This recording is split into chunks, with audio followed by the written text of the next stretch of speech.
السلام عليكم حبيبتي. اسمعي هالكلمتين ألف لك اياهم أول امبارح، صار زمان عم بكتب لك اياهم شي سنة.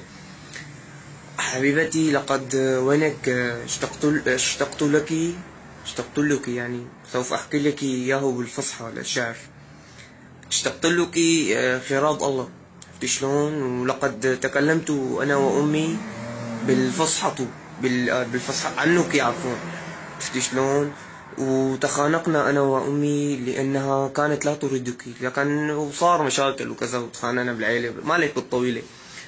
المهم حبيبتي، يعني إن شاء الله سوف تخلص الأحداث وسوف أنزل أنا إلى سوريتي وأخطبك. يعني لا حتخلص الأحداث ولا أنا حنزل، ما علينا. وأنا زلمة بحياة أختي أصفن بالقمر وكل يومين، كل أصفن بالقمر كل يومين. أتخيلك أنت القمر وأنا البرند، مو ظابطة، أنا القمر وأنت البرندة، أنت القمر وأنا البرندة، أنا واقف على البرندة، عرفت شلون؟ وبردان أنا لأجلك.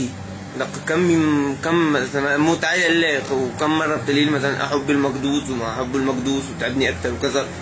أنا إذا بحب المقدوس بحبك أنت، واختلاف هذه تسأليني هيك أسئلة، قال والله بحبك أنا وبحب المقدوس.